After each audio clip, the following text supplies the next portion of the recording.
मज़ा आएगा। ठीक है फ्रेंड्स, तो वीडियो को अंत तक पूरा देखें। ठीक है फ्रेंड्स, तो चलिए शुरू करते हैं। देखिए पार्ट 5 का टॉपिक क्या है, appellate tribunal environmental treaty and protocol. ठीक है, यानी कि अपीलीय न्यायाधिकरण और पर्यावरण संधि तथा प्रोटोकॉल। तो फ्रेंड्स एक एक करके इसको जानते हैं क्या है। देखिए सबसे पहले देखिए ये फ्रेंड्स ये होता क्यों है। देखिए एनवायरमेंटल ट्रीटी प्रोटोकॉल क्यों बनाए गए हैं कि देखिए जैसे इन्वायरमेंट जो है, आपको पता है कि इन्वायरमेंट की कितनी ख़राब हालत हो चुकी है आजकल, तो हर एक देश में ऐसा ही हो रहा है। तो वो इन्वायरमेंट की सुरक्षा के लिए, इन्वायरमेंट को प्रोटेक्ट करने के लिए जो उन्होंने कई नियम बनाए हैं, तो उन सभी को हम इसमें पढ़ेंगे। तो पहला है नेशनल एनवायरमेंटल एपेलाइट अथॉरिटी NEA। तो फ्रेंड्स देखिए ये है क्या। फ्रेंड्स अगर मैं इसको एक एक करके पढ़ता जाऊंगा तो ये वीडियो बहुत लंबा हो जाएगा। आपके सामने लिखा हुआ है, आप इसको पॉज करके इसको पढ़ सकते हैं। आपको मैं सीधे ही बता दूंगा ये क्या है, इसमें आपको मेन में बता दूंगा। ठीक है, देखिए सबसे पहले फुल फॉर्म इसकी क्या है, नेशनल एनवायरमेंटल एपेलाइट अथॉरिटी यानी कि NEA। अब देखिए ये है क्या। देखिए फ्रेंड्स होता क्या है कि जो NEA है यानी कि नेशनल एनवायरमेंटल एपेलाइट अथॉरिटी जो है, ये पर्यावरण से यानी कि एनवायरनमेंट से रिलेटेड है। क्योंकि देखिए कि आपको पता है कि एनवायरनमेंट बहुत ख़राब हो चुका है आजकल, हर एक देश की समस्या है, हर एक देश की प्रॉब्लम है, तो उसके लिए कड़े कदम उठाने ज़रूरी हैं। ठीक है, अब देखिए अब होता क्या है कि इसमें क्या बताया गया है क्या कि जैसे कई देशों में, विश्व के आप वर्ल्ड के कई देश देख लो, वहाँ पे क्या है कि एक इन्वायरमेंटल कोर्ट है। देखिए यहाँ पे लिखा ना इन्वायरमेंटल कोर्ट। ठीक है, ये इन्वायरमेंटल कोर्ट। ठीक है, देखिए कई देशों में इन्वायरमेंटल कोर्ट जो है नेशनल लेवल पर बनाए जा चुके हैं। भारत ने भी नेशनल लेवल पर ये बनाया था, एक इन्वायरमेंटल कोर्ट बनाया था। क्यों बनाया था कि ताकि इसके लिए पर्यावरण को, इन्वायरमेंट को बचाने के लिए कुछ खास कदम उठाए जाए, कुछ ऐसे नियम बनाए जाए जिसे लोग अच्छे से फॉलो कर सकें। ठीक है फ्रेंड्स, यानी कि एनवायरमेंटल कोर्ट होता क्या है, वो एक देश का एनवायरमेंटल कोर्ट होता है जिसमें एनवायरनमेंट से संबंधित, एनवायरनमेंट से रिलेटेड सारे काम देखे जाते हैं। ठीक है, दुनिया के कई देशों में देख सकते हैं आप एनवायरमेंटल कोर्ट्स बने हुए हैं, इंडिया में भी बना था। ठीक है, अब देखिए जो भारत का जो सुप्रीम कोर्ट है उसने भी इसके ऊपर मोहर लगा दी थी। ठीक है, उसने भी ये मान लिया था कि हाँ इंडिया में इंडिया में जो है एनवायरमेंटल कोर्ट्स यानी कि पर्यावरण न्यायालय की आवश्यकता है, यानी कि ज़रूरत है। ठीक है, पर ये चलता रहा। ठीक है, ये चलता रहा, पर 2009 में यहाँ लिखा है ना, ऑल्दो द NEA।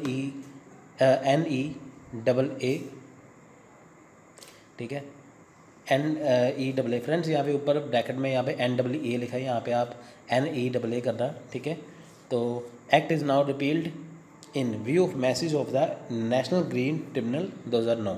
अब देखिए NGT 2009 में इनकी नेशनल ग्रीन ट्रिब्यूनल आ गया, उसके आने से क्या है, इसे हटा दिया गया, यानी कि NEAA को हटा के उसकी जगह किसने ले ली, उसने ले ली NGT ने। ठीक है, तो यानी कि NEA यानी कि नेशनल एनवायरमेंटल अपेलाइट अथॉरिटी क्या था, एक सर्वोच्च न्यायालय द्वारा, एक सुप्रीम कोर्ट द्वारा एक मान्यता प्राप्त, ठीक है, एक पर्यावरण न्यायालय था, यानी कि एनवायरमेंटल कोर्ट था। ठीक है, जिसमें एनवायरनमेंट से संबंधित सारे मामले देखे जाते थे। इसको किसने रिप्लेस किया, इसको किसने किया, NGT ने। आपको क्वेश्चन पूछ सकते हैं, बताइए कि NGT ने किसको रिप्लेस किया है, तो आप बता सकते हैं नेशनल एनवायरमेंटल अपेलाइट अथॉरिटी, जैसे हिंदी में कहते हैं राष्ट्रीय पर्यावरण अपीलीय प्राधिकरण। ठीक है, नेक्स्ट है NGT। ठीक है, NGT क्या है, नेशनल ग्रीन ट्रिब्यूनल। ठीक है फ्रेंड्स, अब देखिए यहाँ पे क्या है, नेशनल ग्रीन ट्रिब्यूनल क्या है, NGT क्या है, यहाँ पे देखते हैं। देखिए फ्रेंड्स सबसे पहली बात है कि जो NGT है वो कब लागू हुआ था, 18 अक्टूबर 2010 को, ये इसकी डेट लिखी हुई है। ठीक है, 18 अक्टूबर 2010 को ये बना था, किसके एक्ट से, अंडर द NGT। ठीक है, एक्ट 2010। ठीक है, कब बना था, 18 अक्टूबर 2010, अंडर द NGT एक्ट 2010। ठीक है, किसने पास किया था इसे, सेंट्रल गवर्नमेंट ने। ठीक है फ्रेंड्स, देखिए सेंट्रल गवर्नमेंट ने इसे जो है मान्यता दे दी थी, तो उसने NGT लेके आए। ठीक है, अब देखिए जैसे पहले ने ऊपर पढ़ा है कि NGT किसकी जगह पे आया है, वो आया है, ठीक है, NEAA के। ठीक है, अब देखिए उसके बाद क्या है, इसमें है क्या, ये क्यों बनाया गया है एनजीटी ग्रीन ट्रिब्यूनल, ठीक है, क्यों बनाया गया।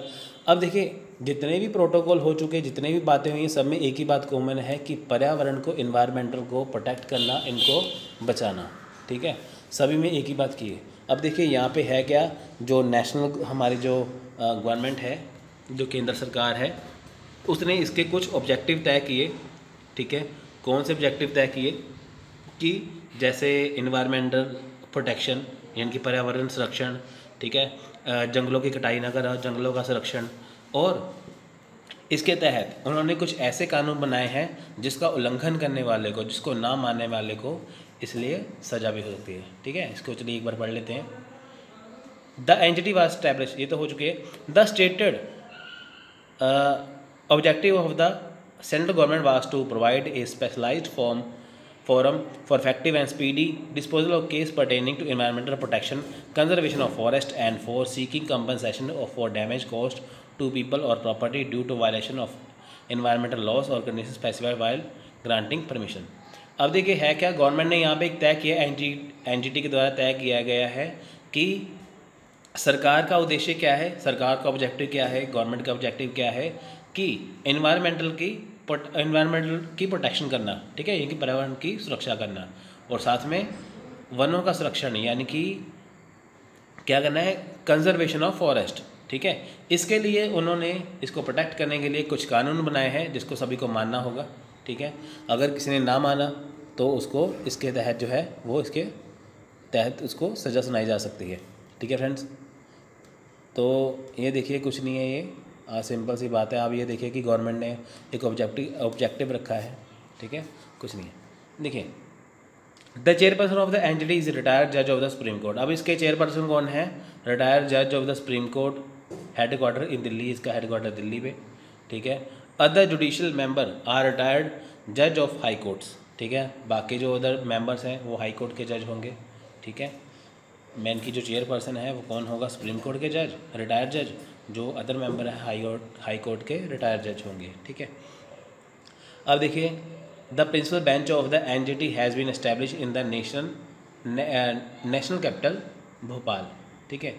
अब देखिए कि जो इसका बेंच का मतलब क्या है कि उसकी वहाँ पे ब्रांच भी है, कहाँ पे है, ठीक है, ये रखी गई है न्यू दिल्ली में, ठीक है, विद द रीजनल बेंचेस इन पुणे। देखिए सबसे इसका जो बेंच है, मेन ब्रांच कहाँ पे है, दिल्ली में है, उसके बाद रीजनल ब्रांच कहाँ पे है, पुणे में, जो वेस्टर्न जोन बेंच है, भोपाल में क्या है, सेंट्रल जोन बेंच, चेन्नई में क्या है, साउथ बेंच, कलकत्ता में है ईस्टर्न बेंच।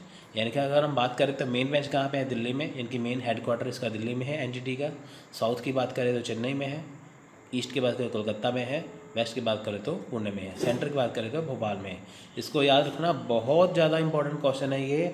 आपको ये कभी नहीं पूछेंगे पेपर में एनजीटी के बारे में, ये बताइए वो बताइए, आप किसी से पूछेंगे बताइए इसकी ब्रांच कहाँ पे है, सदर्न ब्रांच कहाँ पे है, ईस्टर्न कहाँ पे है, ठीक है, डायरेक्ट क्वेश्चन आएंगे, ठीक है फ्रेंड्स। ये था एनजीटी। देखिए मैं आपसे यहाँ पे लंबी चौड़ी बातें नहीं करूँगा बाकी वीडियोस की तरह कि ये हो गया वो हो गया, ऐसे नहीं है। मैं आपको उतना यहाँ पे पढ़ाऊँगा जितना आपके एग्ज़ाम के लिए काम है। देखिए वैसे भी एग्ज़ाम के लिए टाइम बहुत कम बचा हुआ है, ठीक है, और आपको उतना ही पढ़ना है जितना आपके लिए काम के लिए ज़रूरी है। नेक्स्ट है क्योटो प्रोटोकॉल। फ्रेंड्स देखिए क्योटो प्रोटोकॉल के अंदर क्या है, मैं आपको सिंपल से इसके बताने के लिए मैं आपको एक बात बताता हूँ। देखिए हमारी ज़िंदगी कितनी बड़ी है, ठीक है, हम बचपन से लेकर जब पैदा होने से लेकर बुढ़ापे तक हम जीते हैं, ठीक है, फिर मर जाते हैं। हमें अपनी ज़िंदगी में सिर्फ ज़्यादा नहीं, सिर्फ एक पेड़ ज़रूर लगाना चाहिए, यानी कि प्लांट लगाना चाहिए जो बड़ा होकर पेड़ बने, ठीक है। हमें एक प्लांट लगाना चाहिए, ठीक है, कि ताकि वो बड़ा होकर पेड़ बन सके, ट्री बन सके।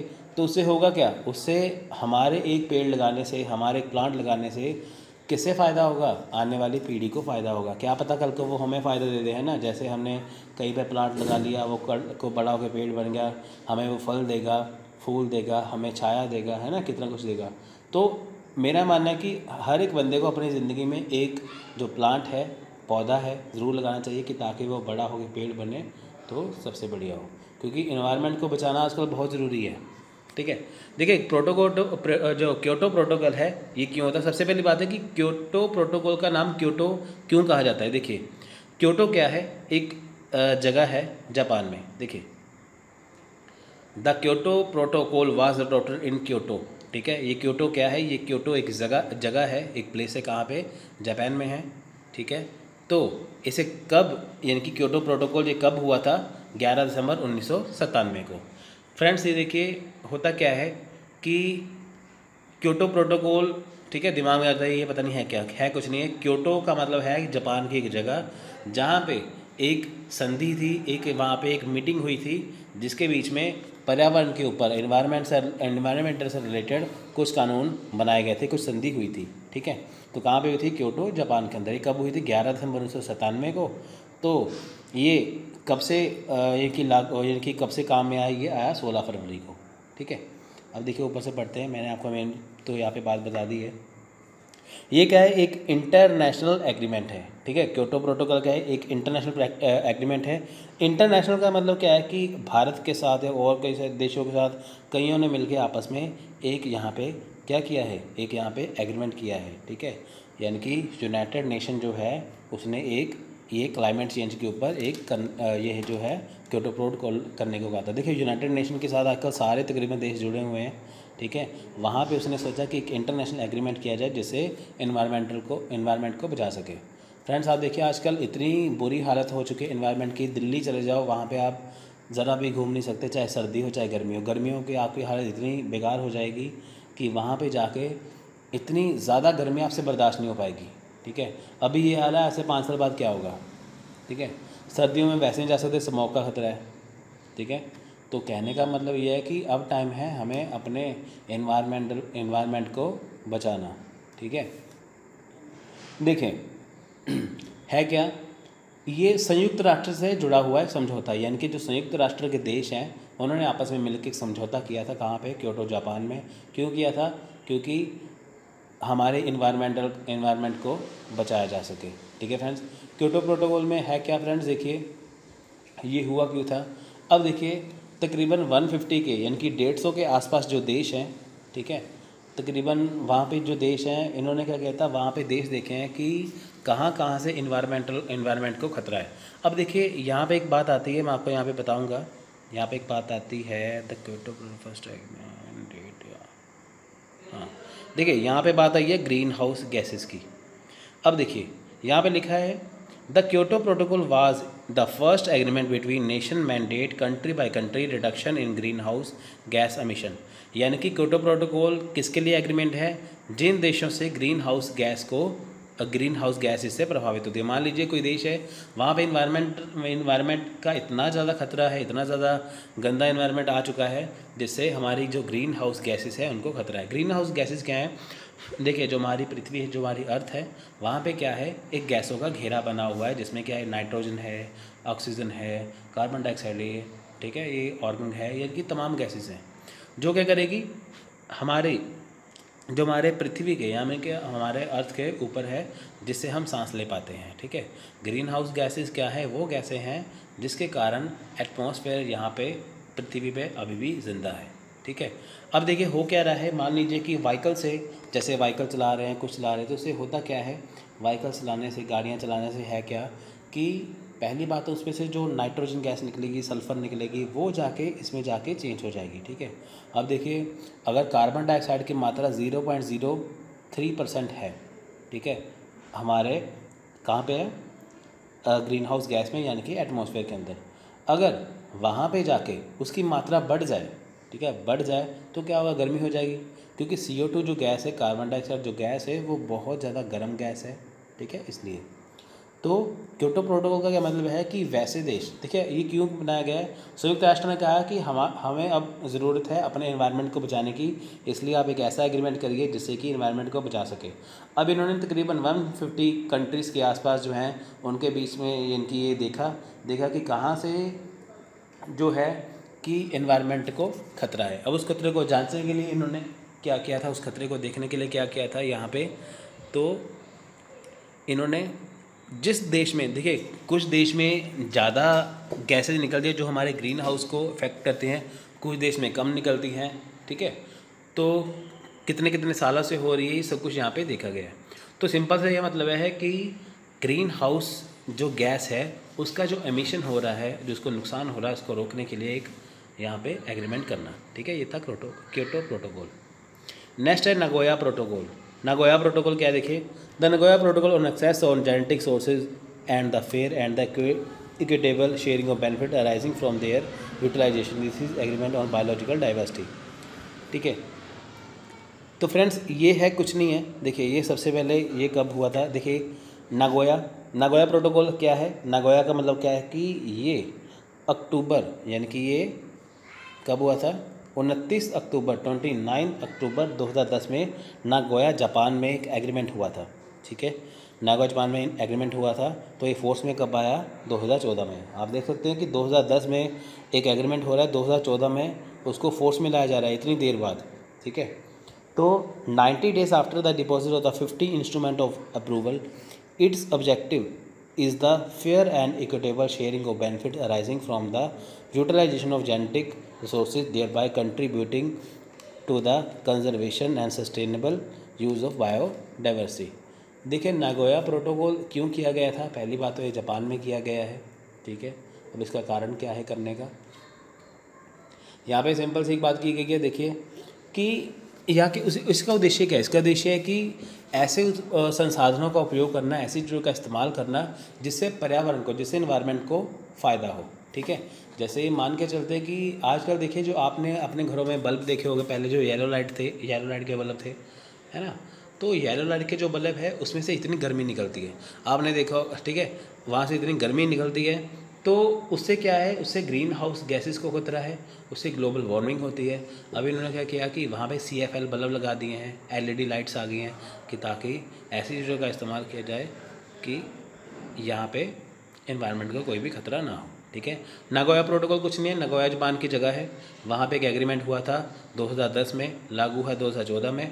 ठीक है, वहाँ पे क्या है कि ऐसी ऑब्जेक्टिव क्या है, ऐसी चीज़ों का इस्तेमाल करना जो इन्वायरमेंट से रिलेटेड हो, जो उसके लिए फ़ायदेमंद हो, ना कि नुकसानदायक हो। ठीक है, देखिए गोल्स क्या है नागोया प्रोटोकॉल के, adoption of a new 10 year strategy. देखिए 10 ईयर स्ट्रेटेजी बना के चलना, plan to guide international and national efforts to save biodiversity through enhanced action to meet the objective of the convention on biological diversity. ठीक है, अब हम यहाँ पे बात करेंगे, देखिए सबसे पहले इसकी हम बात कर लेते क्या है, इसको हिंदी में क्या कहेंगे। ठीक है, हिंदी में इसको कहेंगे जैव विविधता पर कन्वेंशन के उद्देश्यों को पूरा करने के लिए कार्रवाई के माध्यम से जैव विविधता को बचाने के लिए अंतर्राष्ट्रीय राष्ट्रीय प्रयासों का मार्गदर्शन करने के लिए 10 साल की योजना। देखिए 10 साल की योजना बनाई गई थी, क्यों, कि ताकि इंटरनेशनल लेवल पर यानी कि अंतर्राष्ट्रीय लेवल पर और राष्ट्रीय लेवल पर यानी कि नेशनल लेवल पर ऐसे प्रयास किए जाएँ। ठीक है, ऐसे काम किए जाएँ, ऐसे एफर्ट्स किए जाएँ जिससे क्या है कि हमारी जो जैव विविधता है, यानी कि जो हमारा बायोलॉजिकल डाइवर्सिटी है, जिसमें बायोलॉजिकल डाइवर्सिटी क्या है, जिसमें इंसान है, जानवर है, पेड़ पौधे सभी जो सुरक्षित रहने चाहिए। ठीक है, जो सांस लेने वाले प्राणी हैं वो बायो के अंदर आते हैं। ठीक है, तो उनको कुछ भी नुकसान ना हो, उनके लिए फ़ायदेमंद हो, इसलिए 10 ईयर स्ट्रेटजी अपनाना। ठीक है, दूसरी बात क्या है, a resource mobilisation strategy that provides the way forward to a substantial increase to current levels of official development assistance in support of biodiversity। यानी कि देखिए एक रणनीतिक योजना बनाना। फ्रेंड्स देखिए, चाहे आप कोई युद्ध करने जा रहे हो, चाहे आप कोई पेपर देने जा रहे हो, बिना रणनीति का कुछ भी नहीं कर सकते। ठीक है, बिना रणनीति का कुछ नहीं कर सकते। उसमें क्या है कि ऐसी स्ट्रेटजी अपनाना। ठीक है, कैसी स्ट्रेटजी बनाना, जिसका है कि एक रणनीति बना के चलना, स्ट्रेटजी बना के चलना, जिससे ज़्यादा से ज़्यादा विकास हो सके इन्वायरमेंट का। ठीक है, ये पता लगाना है कि अगर हम इन्वायरमेंट की सुरक्षा की बात कर रहे हैं, इन्वायरमेंट प्रोटेक्शन की बात कर रहे हैं, तो क्या उसके लिए कौन कौन से रास्ते खुलने चाहिए। ठीक है, कुछ वे तो होना चाहिए ना। आप ये कह दो कि मैं एग्ज़ाम को करने जा रहा हूँ या करने जा रही हूँ, तो आपने स्ट्रेटजी बना ली, पर रास्ता कैसे है, कैसे जाओगे वहाँ पे, कैसे एग्ज़ाम को क्लियर करोगे, कौन सी स्ट्रेटजी बनाओगे, कितने घंटे पढ़ोगे, वही तो आपका रास्ता डिसाइड करेगा ना, वही आपका वे डिसाइड करेगा। यही बात तो यहाँ पे की गई थी कि हमने ये सोच लिया कि हमें पर्यावरण को बचाना है, हमें एनवायरनमेंट को बचाना है, पर उसे कैसे बचाया जाए, तरीका भी तो आना चाहिए ना, ये तरीके यहाँ पे डिसाइड करना। ठीक है, clear. A new international protocol on access to and sharing of the benefits from the use of genetic resource of the planet। अब देखिए यहाँ पे क्या है, ग्रह के अनुवांशिक संसाधनों के उपयोग से लाभों के उपयोग और साझा करने पर एक नया अंतर्राष्ट्रीय प्रोटोकॉल। अब देखिए क्या है, यहाँ पे एक न्यू इंटरनेशनल प्रोटोकॉल को बनाना। प्रोटोकॉल का क्या मतलब है? देखिए प्रोटोकॉल का मतलब है set of rules is known as protocol, यानी कि जब हम रूल्स बनाते जाते हैं जो उनका सेट होता है वो होता है प्रोटोकॉल। ठीक है, अब इंटरनेशनल तौर पे एक ऐसा प्रोटोकॉल बनाना, एक ऐसा नियम बनाना, ठीक है, जो सभी के लिए फ़ायदेमंद हो, एक ऐसी चीज़ का इस्तेमाल करना कि जो सभी के लिए फ़ायदेमंद हो, सबको मानना हो। ठीक है, ये तो है नहीं यहाँ पे प्रोटोकॉल करके आ गए, वहाँ पे कोई उसकी बात मान नहीं रहा, ऐसे नहीं है। ठीक है, the Nagoya access and benefit sharing protocol, this is called the new ABS rule, ABS की रूल। ठीक है, the international regime on access and benefit sharing of genetic resource come out. अब देखिए एक नया ABS रूल्स बना दिया गया है। ठीक है, ABS रूल क्या है? जिसे लाभ साझाकरण प्रोटोकॉल कहेंगे। ठीक है, अंतर्राष्ट्रीय तौर पर एक नया ABS रूल बनाया गया है। ठीक है, the TT is a protocol of the main convention lays down basic ground rules on the how nation cooperate in obtaining genetic resources from animal to plants and fungi. देखिए यह संधि मुख्य सम्मेलन के लिए एक प्रोटोकॉल है और बुनियादी आधार नियमों की व्याख्या करता है कि कैसे राष्ट्र जानवरों से पौधों और कवक तक आनुवांशिक संसाधन प्राप्त करने में सहयोग करते हैं।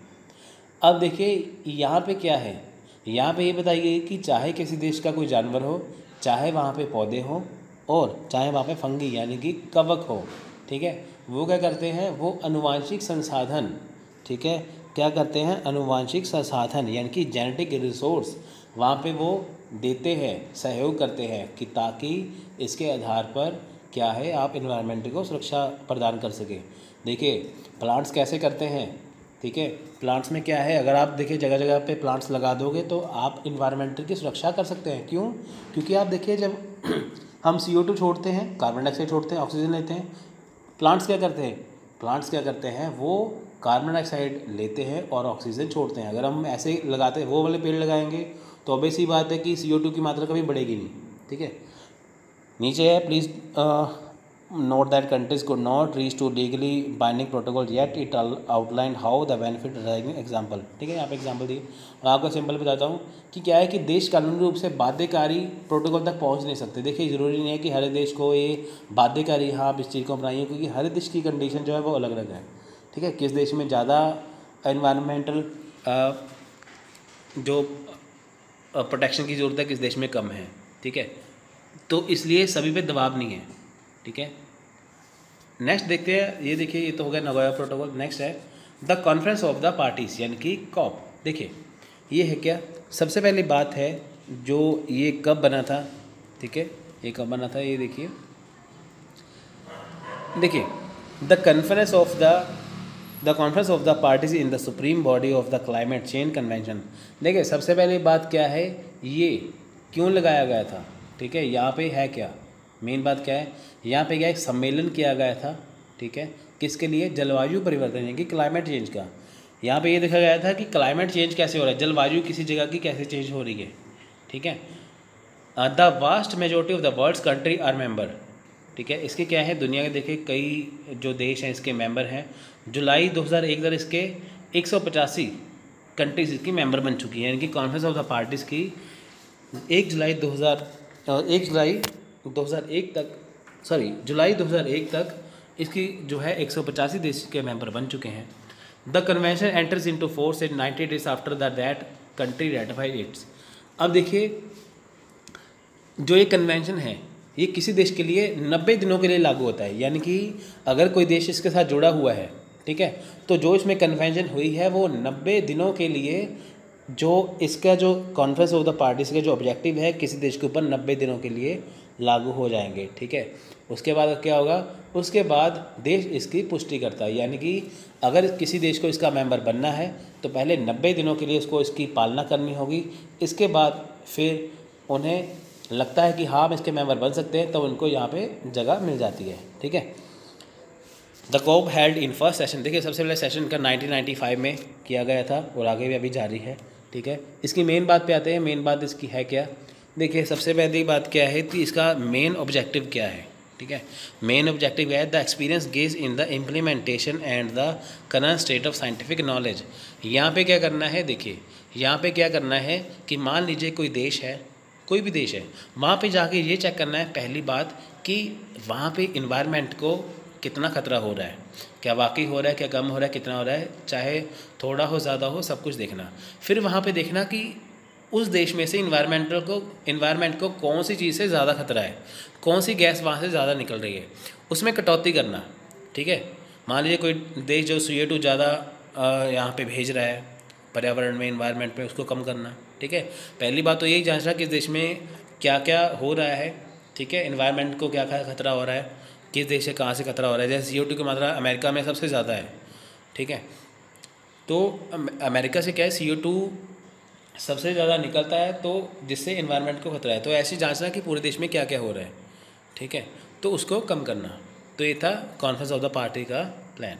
देखिए फ्रेंड्स, जितने भी ऑब्जेक्टिव है सारे सेम ही हैं। क्यों सेम है? क्योंकि सभी का एक ही मकसद है कि पर्यावरण की रक्षा करना। नेक्स्ट है प्रोटोटाइप कार्बन फंड यानी कि PCF, recognising that the global warming will have. देखिए यहाँ पे ग्लोबल वार्मिंग की बात की गई है, यहाँ पे कुछ नहीं है। यहाँ पे क्या है, एक ग्लोबल वार्मिंग की बात की गई है कि ग्लोबल वार्मिंग को कैसे कम किया जाए। यहाँ पे क्या है, वर्ल्ड बैंक ने प्रूव किया। देखिए सबसे पहली बात क्या है कि ग्लोबल वार्मिंग की वजह से दुनिया के तमाम देश जो हैं वो सारे इसकी चपेट में आए हुए हैं।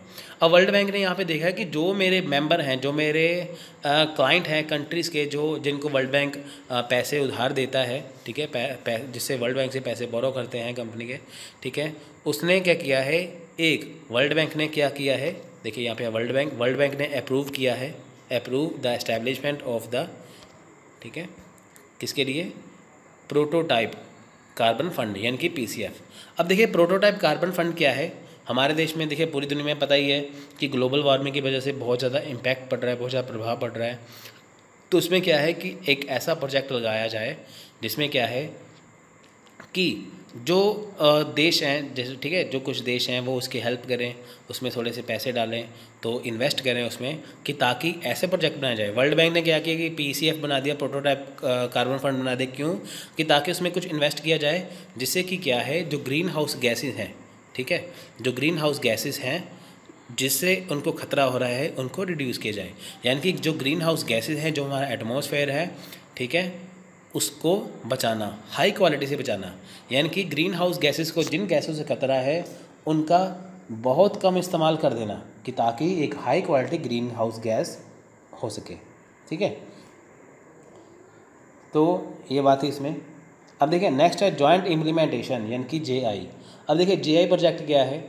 JI project are an instrument for one industrial country to invest in another industrial country and return obtain emission reduction. देखिए है क्या कि एक औद्योगिक देश के लिए, एक औद्योगिक देश में निवेश करने के लिए एक साधन है और बदले में उत्सर्जन की कमी लाता है। जैसे देखिए इन कटौती का उपयोग कम लागत पर अपनी कमी प्रतिबद्धताओं को पूरा करने में मदद करने के लिए किया जा सकता है। देखिए है क्या, मान लीजिए कोई एक देश है, वो दूसरे देश में इन्वेस्ट करने जा रहा है, तो वो वहाँ पे अगर उसने कोई फैक्ट्री लगाने हैं तो वहाँ पे वो ऐसी फैक्ट्री लगाए जिससे उसके देश को, पर्यावरण को, इन्वायरमेंट को कोई भी खतरा ना हो। अगर वो कोई काम करने जा रहा है तो कम से कम खतरा हो।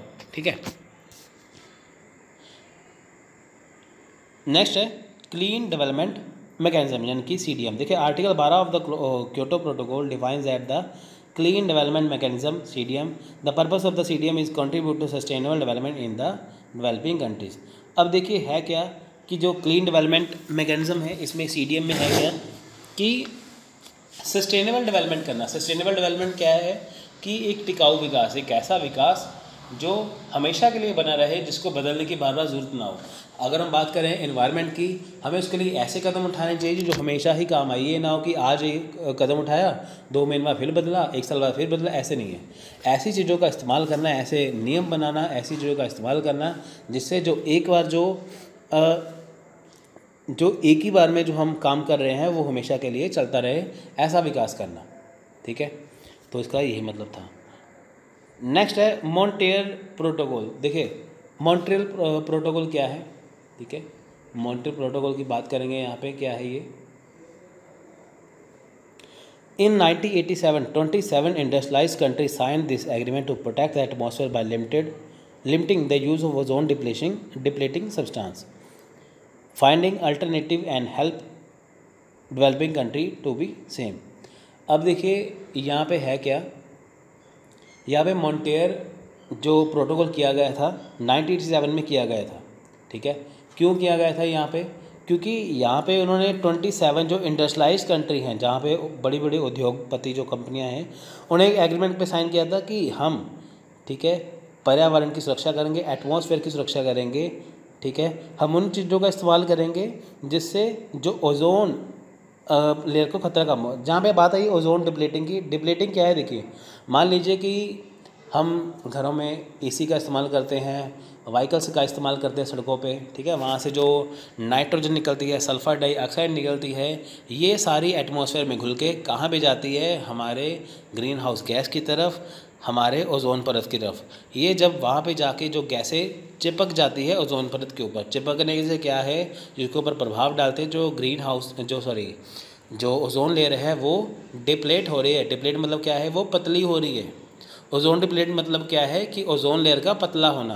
अगर वहाँ पे नाइट्रोजन गैस जुड़ जाएगी, वहाँ पे अगर सल्फ़र डाइऑक्साइड वहाँ पे गैस जुड़ जाएगी, ठीक है, वो वहाँ पे ओजोन लेयर को पतला कर देगा, जिससे सूर्य से आने वाली जो पराबैंगनी किरणें हैं, ठीक है, जो अल्ट्रावायलेट जो उनकी जो किरणें हैं, ठीक है, तो वो सीधे ही धरती पे आ जाएगी, जिससे गर्मी भी बढ़ जाएगी और हमें तरह तरह की बीमारियाँ भी लग जाएंगी। तो उन्होंने 1987 में 1987 में मॉन्ट्रियल प्रोटोकॉल किया था कि ताकि एग्रीमेंट किया कि हम उन चीज़ों का इस्तेमाल करेंगे जिससे ओजोन लेयर को कम से कम खतरा हो, ठीक है। ये मीटिंग कहाँ हुई थी? ठीक है, देखिए, ठीक है। नेक्स्ट है अर्थ। देखिए यहाँ पे लिखा है Earth Summit. The meeting held at Rio de Janeiro, Brazil in 1992 by the United Nations Conference of the Environment and Development, laid principle for reducing greenhouse emission। यहाँ पे देखिए फ्रेंड्स, अर्थ समिट हुआ रियो डी जनेरियो ब्राज़ील में, वहाँ पे भी इसी की बात की गई, ग्रीन हाउस एमिशन की, यानी कि उन चीज़ों का इस्तेमाल करना, ठीक है, जिससे क्या है, हमारे ग्रीन हाउस गैसेस को कम से कम खतरा हो, ठीक है। एक historical global green gas emission agreement sign in Kigali. देखिए किगैली में भी किया गया था। ये फ्रेंड्स आप इसको एक बार पढ़ लेना। जितने भी यहाँ पे, अब ये देखिए, जितने भी यहाँ पे जो एग्रीमेंट हुए हैं वो एक ही चीज़ को लेके हुए हैं कि इन्वायरमेंट को बचाना। कैसे बचाना? कि जो हमारा जो ग्रीन हाउस गैसेस हैं उसको बचाने के लिए ऐसी चीज़ों का इस्तेमाल करना जिससे इन्वायरमेंट को कम से कम खतरा हो। द इन्वायरमेंटल एक्ट 1968, देखिए यहाँ पे क्या है, this act deal with the regulation of the air water soil quality and control of environmental pollutants including noise. देखिए इन्वायरमेंटल जो एक्ट था 1968 का, वहाँ पे क्या गया था कि जो अर्थ की जो रेगुलेशन, देखिए जो जैसे अर्थ पे जो एयर है, वाटर है, सोइल है, उसकी क्वालिटी कैसी है, ठीक है, तो जिससे जो पोल्यूटेंट है, जो पोल्यूशन फैलाते हैं, नॉइस पोल्यूशन को बीच में मिला के उसके ऊपर कंट्रोल करना। द इंसेक्टिसाइड एक्ट 1968 है, the deal with the regulation of the trade manufacturing. ये ट्रेड मैन्युफैक्चरिंग से रिलेटेड है कि अगर कोई देश किसी देश में व्यापार कर रहा है, कुछ बना रहा है, इससे क्या इंसान की या और किसी जानवर को कोई खतरा तो नहीं है, ठीक है। The air prevention control of pollution act 1974 आया था। इसमें क्या है कि वाटर क्वालिटी को चेक करना, ठीक है, वाटर क्वालिटी को चेक करना। ये आपके लिए फ्रेंड्स बहुत ज़्यादा इंपॉर्टेंट है। मैंने बहुत मुश्किल से डाटा ढूंढ के निकाला, आपको यह डाटा कहीं नहीं मिलेगा, एक एक लाइन में इसमें से क्वेश्चन बन सकता है, ठीक है, आप इसको अच्छे से कर लेना। नेशनल फॉरेस्ट पॉलिसी है 1988 की, ठीक है। ये कहिए एक्ट सेम ही है कि हमें इकोलॉजिकल बैलेंस बना के चलना है, इन्वायरमेंटल की स्टेबिलिटी बना के रखना है। स्टेबिलिटी क्या है? जैसे हमारे एटमॉस्फेयर में 78% क्या है? नाइट्रोजन, 21% क्या है? ऑक्सीजन, 0.03 क्या है? CO2 कार्बन डाइऑक्साइड, ठीक है। तो ऐसी गैसें जो बनी हुई हैं, जिसका जितना संतुलन है, बैलेंस है, उसको स्टेबल करके रखना। नेक्स्ट है सम इंटरनेशनल एग्रीमेंट। देखिए यहाँ पे मैं आपको मोटे मोटे तौर पर मैंने आपको यहाँ पे इंपॉर्टेंट एग्रीमेंट बता दिए। अब यहाँ पे मैं आपको बताऊँगा कुछ ऐसे एग्रीमेंट जो बहुत ज़्यादा इंपॉर्टेंट है फ्रेंड्स, ये आपके लिए बहुत ज़्यादा काम में आएंगे। मैं आपसे बार बार इसलिए कह रहा हूँ, इसको आप अच्छे से करिए। वीडियो एक बार समझ में ना आए 2 बार करिए, 3 बार करिए, ठीक है। इसको साथ साथ लिखते जाइए। अगर आपको इसके नोट्स चाहिए तो आप मुझे मेरे व्हाट्सएप नंबर पर कॉन्टैक्ट कर सकते हो, ठीक है।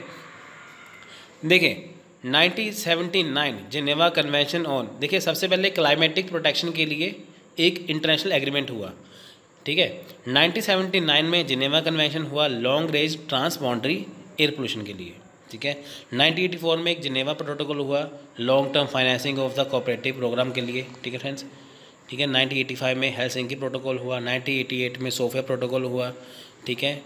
1991 में जिनेवा प्रोटोकॉल हुआ, 1994 में ओस्लो प्रोटोकॉल हुआ। अब इसको साथ साथ पढ़ते जाए फ्रेंड्स, वीडियो पॉज करके आप इसको पढ़ सकते हो, ठीक है।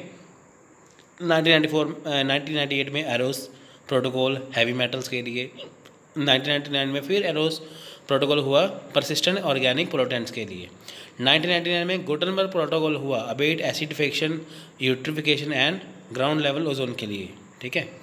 ये तो हुआ क्लाइमेट प्रोटेक्शन के लिए। अब क्लाइमेट चेंज के लिए, यानी कि ये प्रोटेक्शन क्यों हुआ था, क्लाइमेट प्रोटेक्शन के लिए क्यों हुआ था ये एग्रीमेंट, कि ताकि हमें क्लाइमेट को अपने प्रोटेक्ट करना है।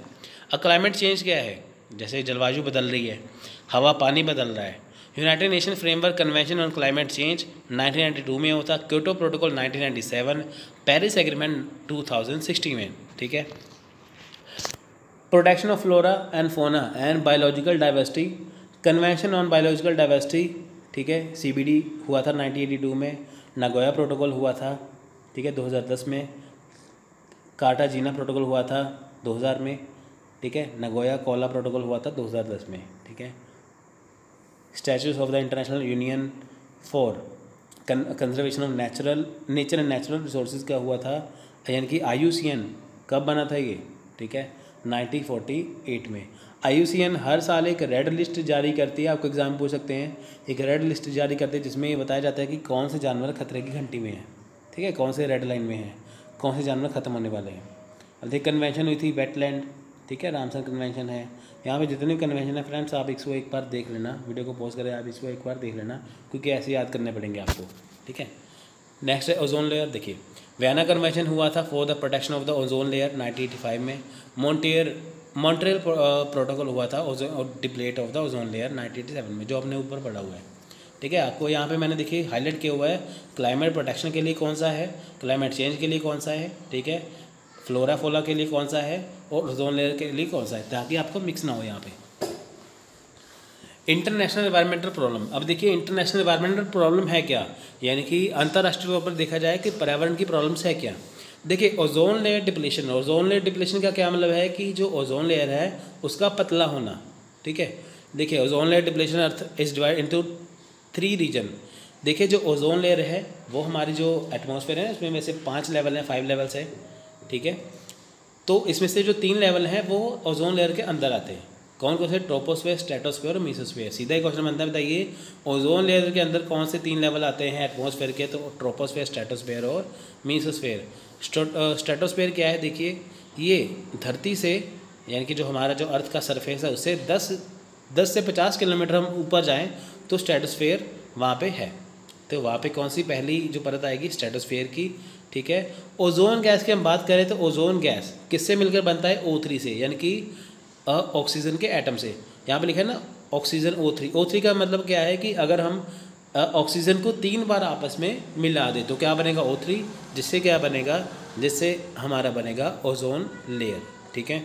अब है क्या ओजोन लेयर का काम क्या है, ओजोन लेयर क्या करती है कि जो अल्ट्रा वायलेट जो UV रे है, जो UVB रे है, जो अल्ट्रा वायलेट जो हार्मफुल रे है, कहाँ से निकलती है, सूर्य से निकलती है, सन से निकलती है, सूर्य की किरणों से निकलती है।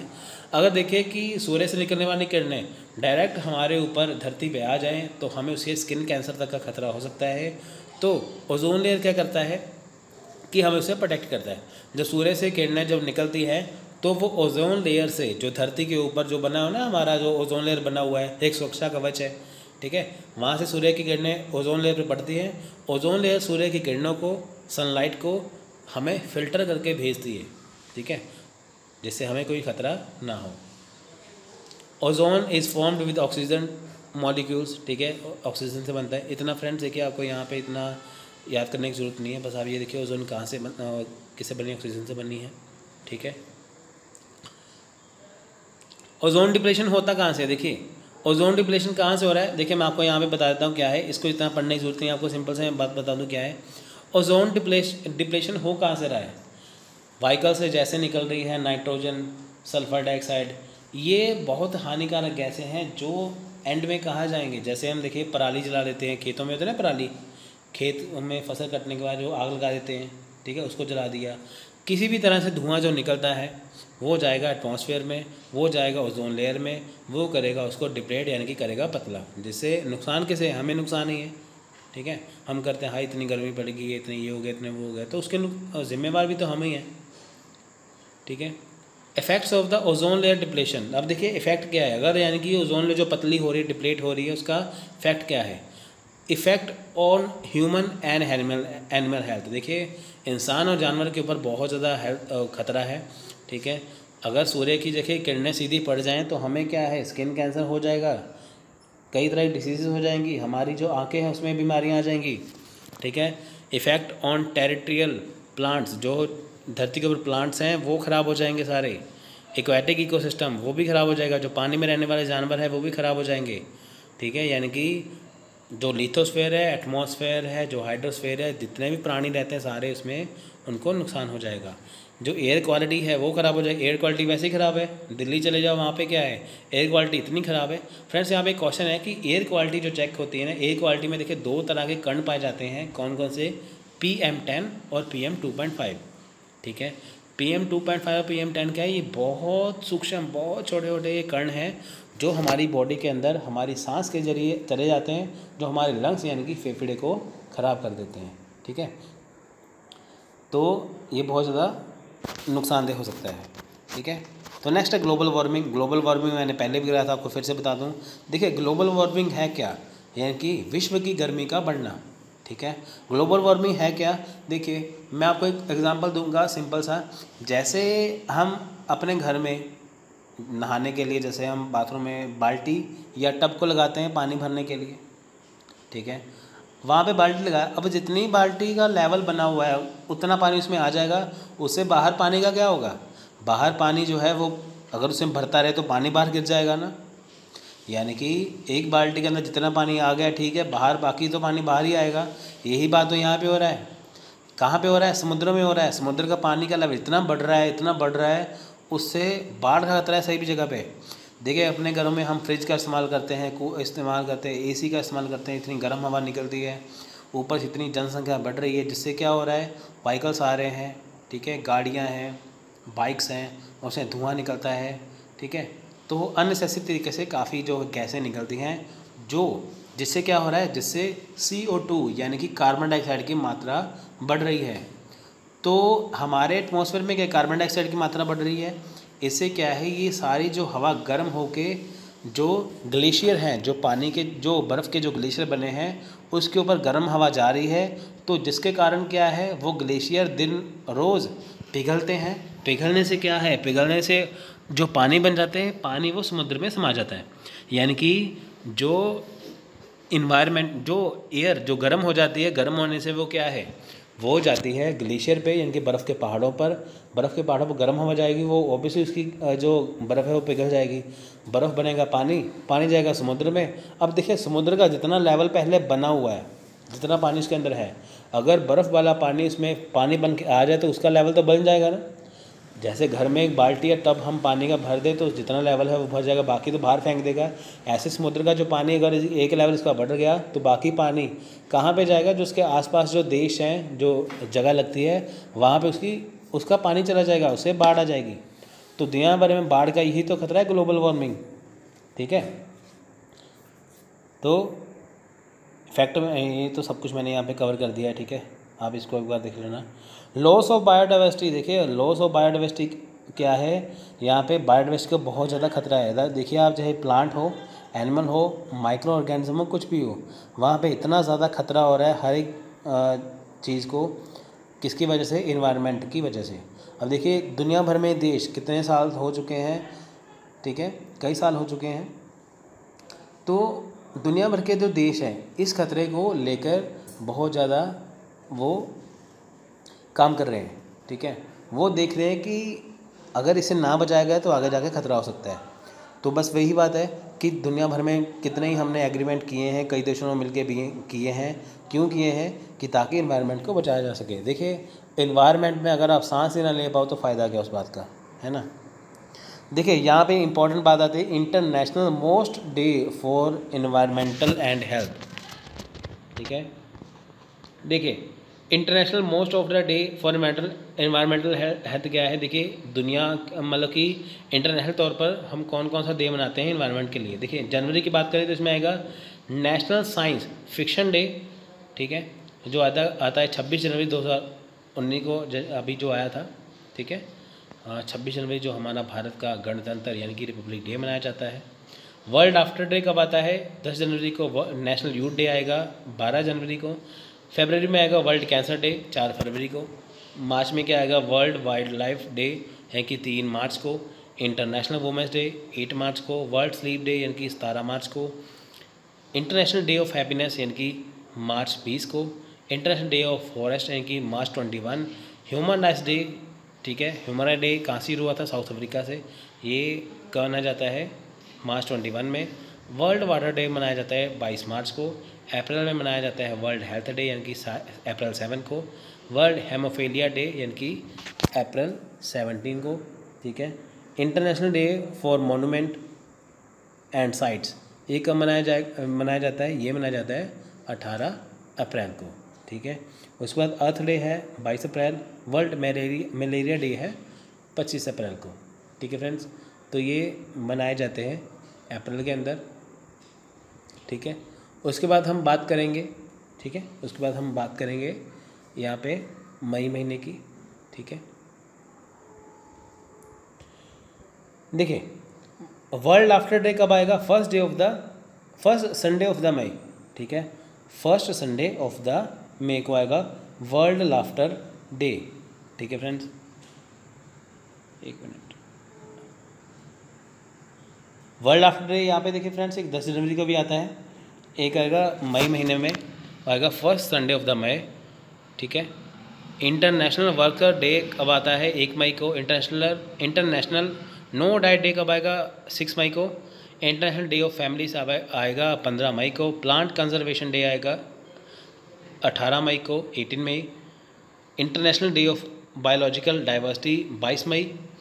वर्ल्ड और एंटरिंग डे आएगा 24 मई। वर्ल्ड थायराइड डे आएगा 25 मई।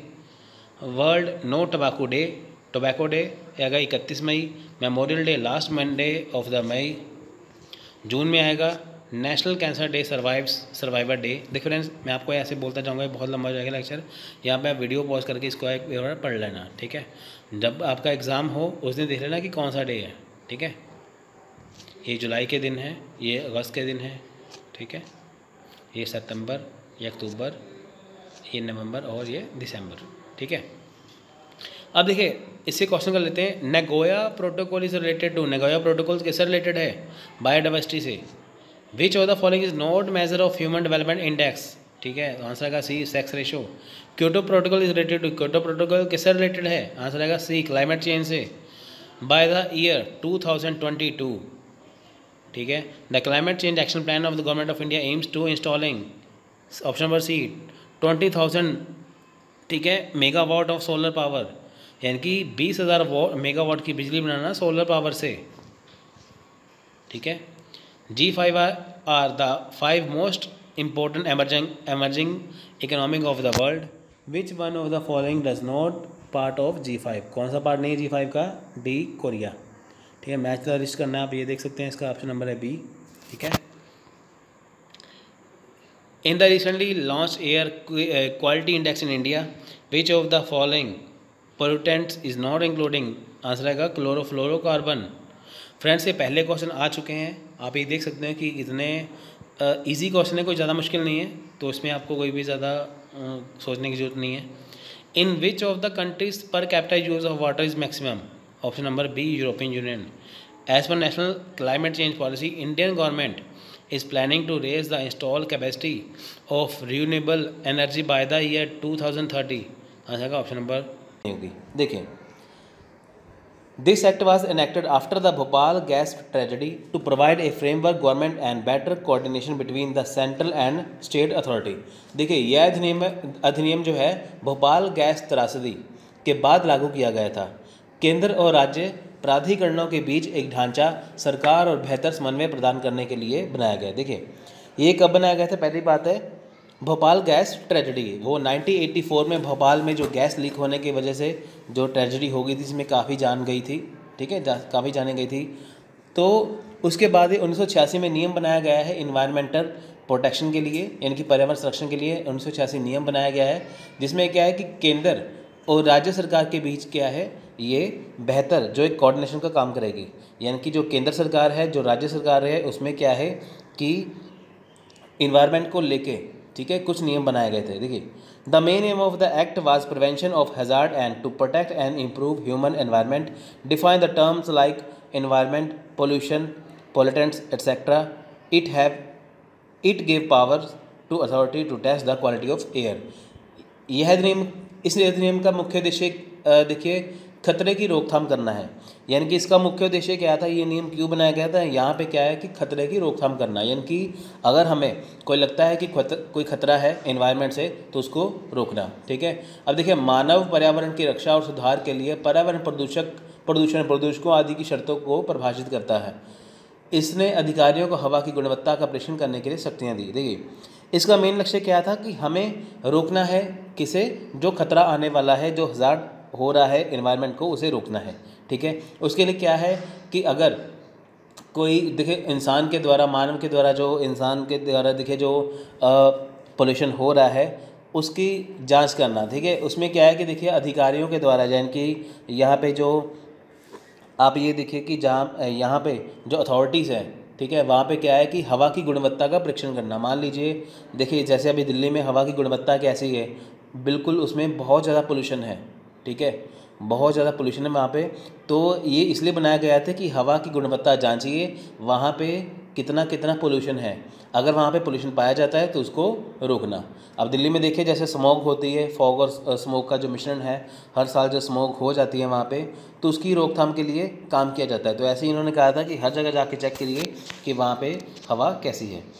It place restriction on the location of industry. It also give power to authority to issue orders regarding closing और रेगुलेटिंग अथॉरिटीज़। देखिए, इसने उद्योगों के स्थान पर प्रतिबंध लगा दिया और यह प्राधिकरणों को अधिकार देता है कि वे उद्योगों को बंद करने के संबंध में आदेश जारी कर सके। इन्होंने यहाँ पे साफ बात की है कि अगर कोई इंडस्ट्री, ठीक है, देखिए इन्वायरमेंटल प्रोटेक्शन एक्ट 1986 के तहत क्या है कि अगर कोई इंडस्ट्री पोल्यूशन फैला रही है तो उसको जल्द से जल्द बंद कर दिया जाए, ठीक है। ऐसे उद्योगों को बंद कर दिया जाए जो इन्वायरमेंट को, पर्यावरण को नुकसान पहुँचा रहे हैं, ठीक है।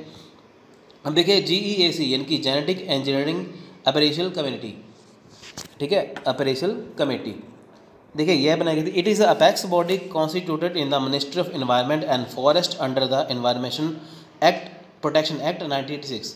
यह पर्यावरण संरक्षण अधिनियम 1986 के तहत पर्यावरण और वन मंत्रालय में गठित सर्वोच्च निकाय है।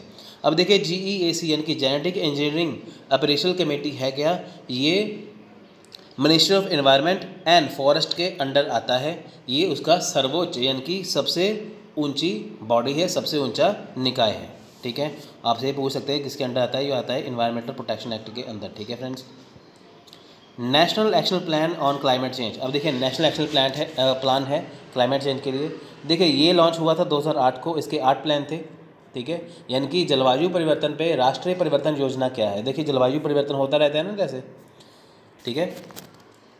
देखिए इसके 8 प्लान थे। National solar mission establish research centre remote international cooperation. देखिए इसका क्या है कि जो अंतर्राष्ट्रीय सहयोग से, ठीक है, अंतर्राष्ट्रीय सहयोग से क्या है, नेशनल सोलर मिशन चलाना। आप देखिए ऐसे रिसर्च सेंटर बनाना जिसमें अंतर्राष्ट्रीय सहयोग कर सके, ठीक है। अब देखिए जो बिजली बनाई जाती है, ठीक है, जो बिजली बनाई जाती है वो पानी से बनती है। अब यहाँ पे प्लांट लगाया जा रहा है कि बिजली जो है सूर्य की किरणों से बने, ठीक है। National mission for enhanced energy efficiency to enhance energy saving efficiency. देखिए ये क्यों बनाया गया था, national mission for enhance energy efficiency था ना। देखिए एनर्जी की वजह से क्या है, जो आपके घर में पीले रंग के बल्ब लगे होते थे, येलो कलर की जिसमें से लाइट निकलती थी, वो बहुत गर्म हो जाते थे, ठीक है। तो उसकी जगह पे LED बल्ब का इस्तेमाल करना, ठीक है। यानी कि जो बल्ब जो गर्मी ज़्यादा छोड़ते हैं उसकी जगह पे क्या करना है, उसकी जगह पे LED बल्ब का प्रयोग करना है। क्यों, जिससे क्या है ऊर्जा यानी कि जो एनर्जी है वो बचाई जा सके, ठीक है। नेक्स्ट है नेशनल वाटर मिशन, ठीक है, national water mission, efficient use of water and reducing wastage. अब देखिए इसमें क्या है कि पानी का कुशल प्रयोग करना, यानी कि पानी का उतना इस्तेमाल करना जितना ज़रूरी है, पानी का वेस्ट नहीं करना।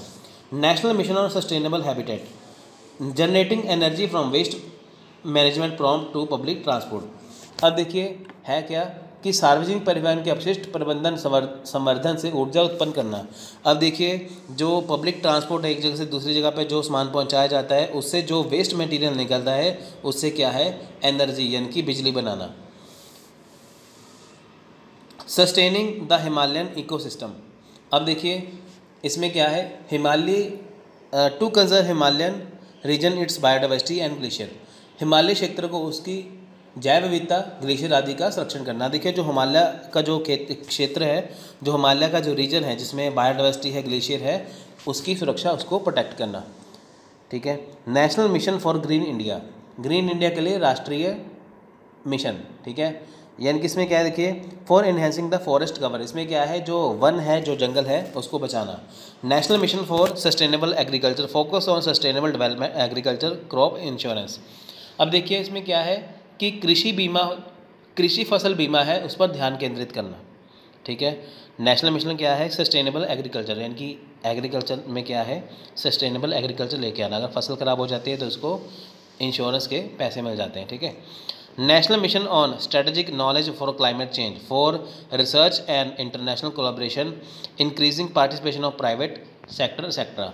देखिए अनुसंधान और अंतर्राष्ट्रीय सहयोग के लिए निजी क्षेत्र की भागीदारी बढ़ाना आदि, ठीक है।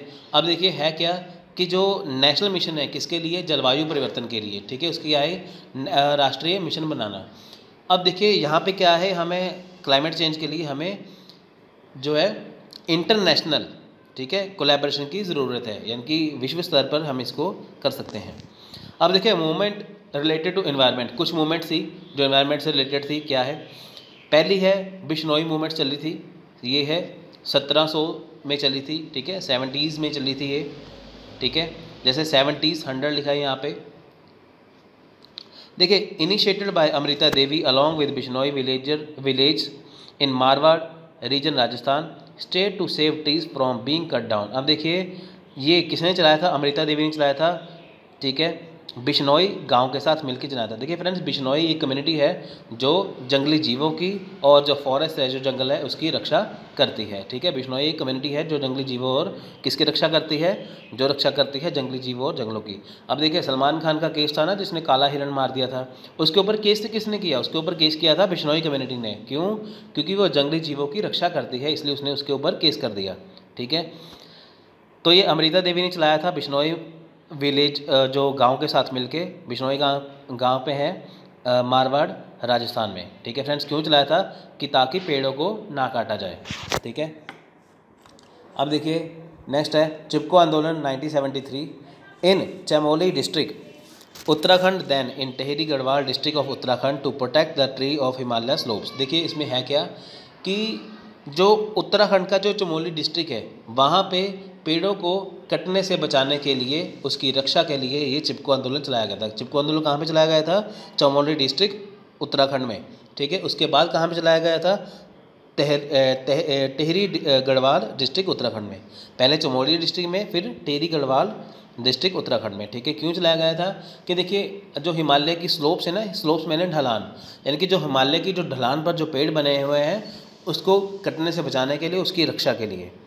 सेव साइलेंट वैली मूवमेंट 1978, देखिए ये मूवमेंट चली थी to protect the silent valley and evergreen tropical forest Palakkad district of Kerala from being destroy by hydro electric project. ये कहाँ पे चलाया गया था, देखिए ये चलाया गया था पलक्कड़ डिस्ट्रिक्ट ऑफ केरला में, ठीक है friends, Palakkad district of Kerala में ये चलाया गया था, ठीक है। क्यों चलाया गया था कि जो साइलेंट वैली है, यानी कि जो खामोश घाटी है, उसको बचाने के लिए, ठीक है। उसको वहाँ पे क्या है कि हाइड्रो इलेक्ट्रिक प्रोजेक्ट था, यानी कि पानी से बिजली बनाई जाती थी वहाँ पे, जिसके कारण क्या था, वहाँ के जो आसपास के जो जंगल हैं, वहाँ पे जो पेड़ थे वो ख़राब होने लगे थे, जिसको बचाने के लिए ये मूवमेंट चलाई गई थी। जंगल Bachao Andolan 1982 in Singhbhum district of Bihar replace the natural sal with teak. अब देखिए 1982 में बिहार के सिंहभूम जिले में प्राकृतिक ठीक है, प्राकृतिक तौर पर ये चलाया गया था। ठीक है, यानी कि 1982 में जंगल बचाओ आंदोलन, हालांकि जंगलों को बचाना था वहाँ पे। ठीक है, कहाँ पे चलाया गया था? सिंहभूम डिस्ट्रिक्ट, बिहार में। Navdanya movement 1982 to promote conservation of biodiversity and organic farming. ठीक है, देखिए ये नवदन्या मूवमेंट चलाई गई थी। ठीक है, ये क्यों चलाई गई थी? देखिए, जैव विविधता और जैविक खेती के संरक्षण के लिए। ठीक है, यानी कि जैव विविधता जो हमारे बायोडाइवर्सिटी है और जो हमारी ऑर्गेनिक फार्मिंग यानी कि जो जैविक खेती है उसकी सुरक्षा के लिए ये चलाई गई थी। Appiko movement 1983।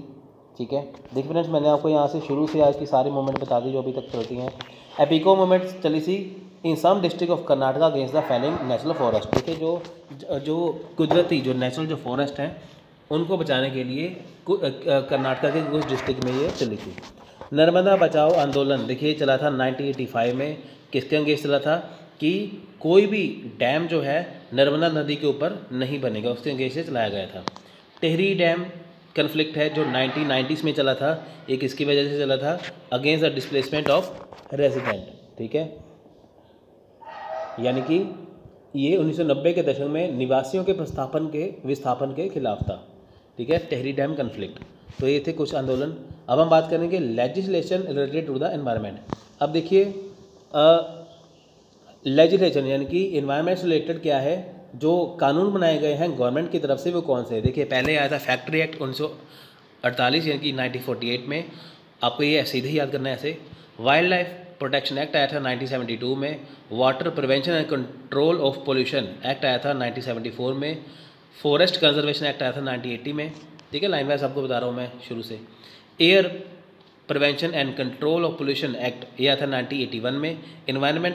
Environment protection act आया था 1986 में। Hazardous waste management and handling आया था 1989 में।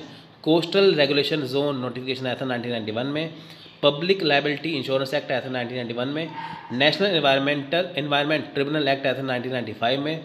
Biomedical waste management and handling rules आया था 1998 में। Municipal solid waste management and handling rules आया था 2000 में। बैटरीज रूल्स यानी कि ये मैनेजमेंट एंड हैंडलिंग आया था 2000 में। नॉइस पोल्यूशन, ठीक है, रेगुलेशन एंड कंट्रोल ये आया था 2002 में, इसमें अमेंडमेंट किया गया था। ठीक है, बायोलॉजिकल डाइवर्सिटी एक्ट आया था 2002 में 2002। हजार्डियस वेस्ट आया था मैनेजमेंट हैंडलिंग एंड ट्रांसबाउंड्री यानी कि रूल्स आया था ये 2008 में। ई वेस्ट आया था रूल्स 2011 में, ये था मैनेजमेंट एंड हैंडलिंग करने का। ठीक है, ये बात हो चुकी है यहाँ पे, आपको ये सारे ऐसे याद करने हैं। अब हम बात करेंगे मिलेनियम डेवलपमेंट गोल्स की। देखिए फ्रेंड्स, मिलेनियम डेवलपमेंट गोल्स है क्या?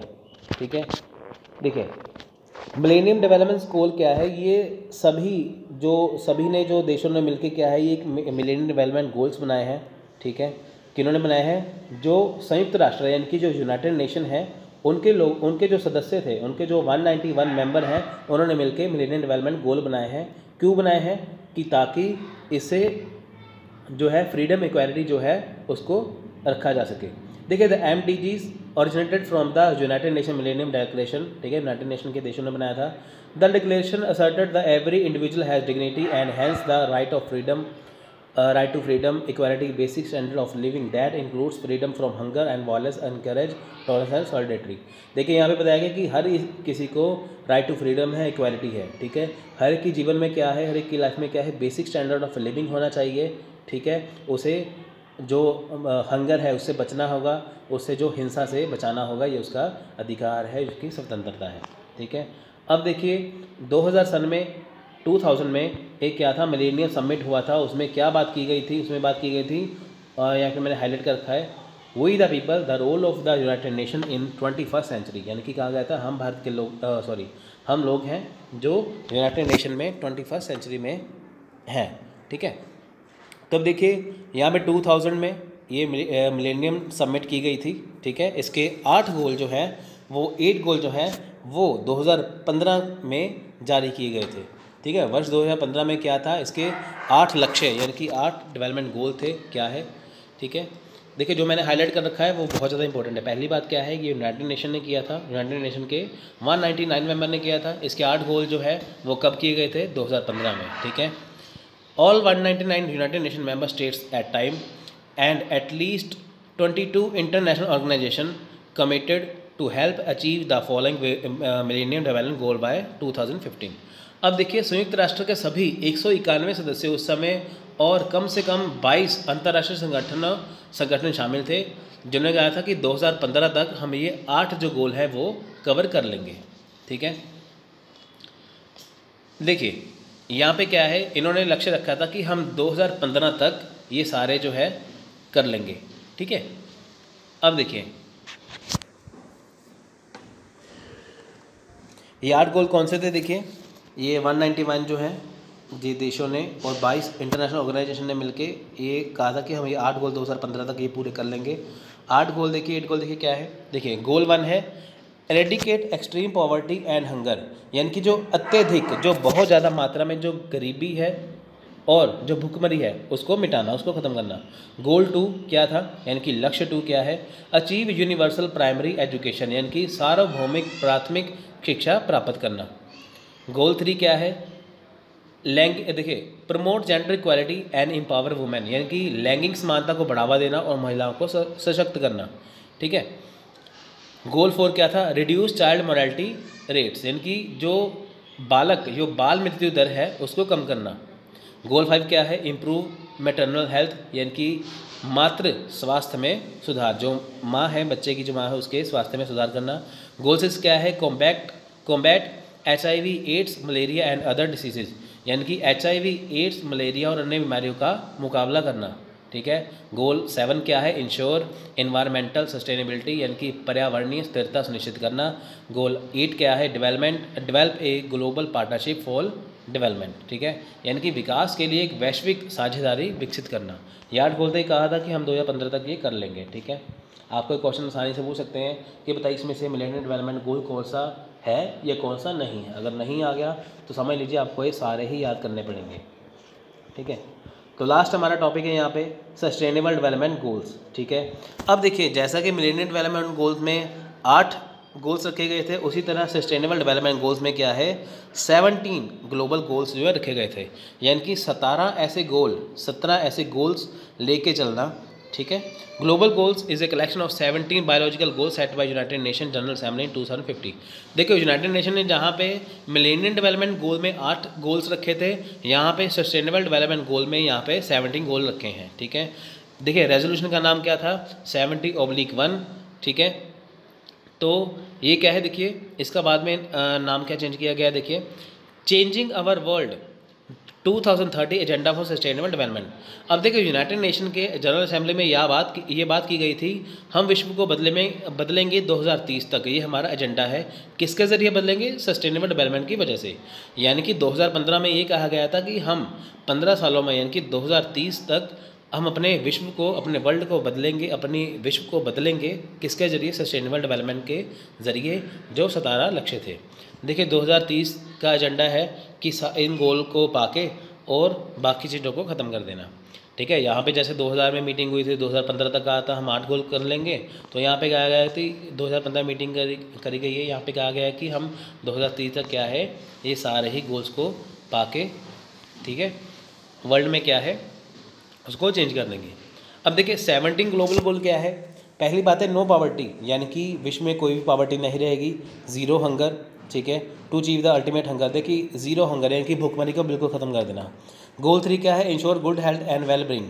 देखिए गुड हेल्थ यानी कि जो लोग हैं उनके लिए क्या है, ऐसे काम करना, ठीक है, for everyone at all ages, यानी कि किसी भी उम्र का कोई भी व्यक्ति हो उसकी अच्छी हेल्थ होनी चाहिए, अच्छी हेल्थ होगी और सब कुछ सही होगा। गोल 4 क्या है, क्वालिफाइड एजुकेशन, यानी कि एक अच्छी शिक्षा दी जाएगी। गोल 5 क्या है, क्रिएटिव इक्वालिटी, यानी कि सब में क्या है कि जेंडर इक्वालिटी दी जाएगी और वुमेन को एम्पावरमेंट दी जाएगी। क्लीन वाटर एंड सैनिटेशन, ठीक है, यानी कि क्लीन वाटर एंड सैनिटेशन, ठीक है, यानी कि स्वच्छ जल और स्वच्छता, साफ़ पानी होगा और सब जगह पे सफाई होगी। अफोर्डेबल एंड सॉफ्ट एनर्जी, यानी कि ensure access to affordable vibrant deceptive and modern energy for everyone, यानी कि सभी के लिए सस्ती, जीवंत, भ्रामक और आधुनिक ऊर्जा जो है वो पहुंचाना। Decision making and sustainable development, देखिए निर्णय लेना और सतत विकास करना, ठीक है, गोल 9 क्या है? गोल 9 है इंडस्ट्री, इनोवेशन एंड इंफ्रास्ट्रक्चर, ठीक है, इसके ऊपर विकास करना, ठीक है। रिड्यूसिंग इनक्वालिटी, इनक्वालिटी को हटाना, ठीक है, हर एक देश में जहाँ पे इनक्वालिटी है वहाँ पर ख़त्म कर देना। गोल 11 क्या है? परमानेंट सिटीज़ एंड कम्युनिटीज़, ठीक है। देखिए, make cities and humanities as socially safe and flexible and fit. देखिए, ऐसा जो सिटीज़ बनाना, ठीक है, देश के अंदर जो ऐसी, देखिए, जो शहरों और जो शहरों में है, जो मानवता के लिए ऐसी जो स्थिति को बनाना जिसमें वो सुरक्षित रह सके, ठीक है, जिसमें वो फिट बैठ सके। Responsible consumption and production, permanent consumption and production pattern make sure. देखिए, यहाँ पे क्या है कि स्थायी उपभोग और उत्पादन पैटर्न सुनिश्चित करना, ठीक है। क्लाइमेट एक्शन, यानी कि जो क्लाइमेट में जो चेंज हो रहे हैं उसको दूर करना, ठीक है, अपने एनवायरनमेंट को बचाना। लिविंग अंडर वाटर, यानी कि conservation and continuous use of ocean, sea and sea resources for sustainable development. इसमें क्या है कि सतत विकास के लिए, यानी कि सस्टेनेबल डेवलपमेंट के लिए क्या है, महासागर, समुद्र और समुद्री संसाधनों का संरक्षण और निरंतर उपयोग, यानी कि हमें समुद्रों को, नदियों को बचाना है। लिविंग ऑन द ग्राउंड, देखिए, धरती पर रहने वाले, ठीक है, यानी कि जो धरती पर रहने वाले जो जीव हैं, जंतु हैं, जो प्लांट्स है, ठीक है, उनको बचा के रखना, अगर उनको कोई नुकसान ना हो, इसलिए ऐसे काम नहीं करना, ठीक है, उनको नुकसान से बचाना है, उनकी सुरक्षा करना, ठीक है। Peace, justice and strong institution, ठीक है, यानी कि शांति, न्याय और मजबूत संस्थान। देखिए, दुनिया में हर जगह पे क्या है, शांति बना के रखना है, किसके जरिए? सस्टेनेबल डेवलपमेंट के जरिए। Partnerships for goal, strengthening